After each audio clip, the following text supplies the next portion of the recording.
Carilah Tuhan selama Ia berkenan ditemui, berserulah kepadanya selama Ia dekat. Haleluya, haleluya, haleluya, haleluya, haleluya, haleluya.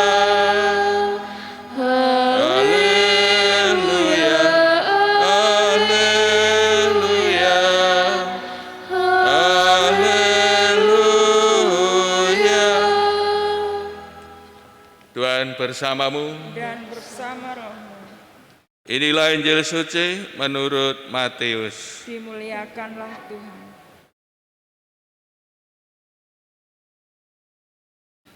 Pada suatu ketika Yesus bersabda kepada murid-muridnya, "Bukan setiap orang yang berseru kepadaku, Tuhan, Tuhan, akan masuk kerajaan surga, melainkan dia yang melakukan kehendak Bapa-Ku di surga.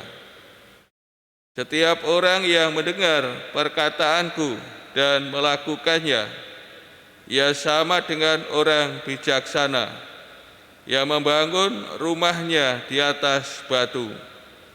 Kemudian turunlah hujan dan datanglah banjir, lalu angin melanda rumah itu. Tetapi rumah itu tidak roboh sebab dibangun di atas batu. Tetapi setiap orang yang mendengar perkataanku dan tidak melakukannya, ia sama dengan orang bodoh yang membangun rumahnya di atas pasir. Kemudian turunlah hujan dan datanglah banjir, lalu angin melanda rumah itu. Maka robohlah rumah itu dan hebatlah kerusakannya." Demikianlah sabda Tuhan. Terpujilah Kristus.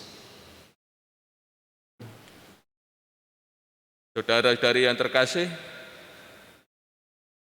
sabda Tuhan berbicara tentang orang yang akan diterima dalam kerajaan surga, bukan yang banyak bicara kepada Tuhan, tetapi yang telah melakukan kehendaknya.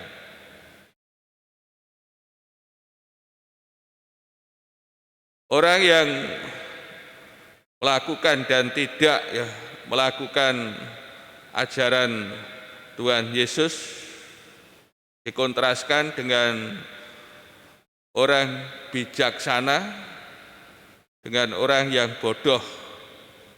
Mereka ini diumpamakan dengan dua cara memilih landasan rumah.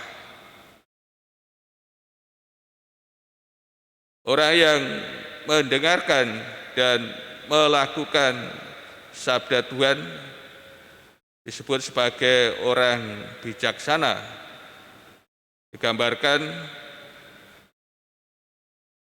ia mendirikan rumah di atas batu,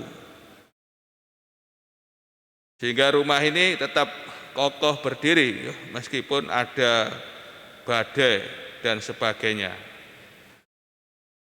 Tapi orang yang mendengarkan sabda Tuhan dan tidak melakukannya dikatakan bodoh, dan digambarkan seperti orang yang membangun rumahnya di atas pasir. Ketika ada hujan, ada badai, robohlah rumah ini, rusaklah, hancurlah rumah ini. Saudara-saudari yang kasih, mendengarkan sabda Tuhan dan melakukannya merupakan dua hal yang sangat penting bila menjadi kebodohan ya, bila dipisahkan satu dengan yang lain. Untuk itu melalui sabda Tuhan ini kita diajak untuk melihat bagaimana hidup kita selama ini. Apakah kita sebagai orang yang senantiasa mendengarkan sabda Tuhan dan melakukannya dalam hidup, dalam praktek sehari-hari, atau sebaliknya ya, yang hanya mendengarkan saja dan tidak ya, melakukan. Kiranya Tuhan mengajak kita ya untuk senantiasa menjadi pelaksana akan sabdanya.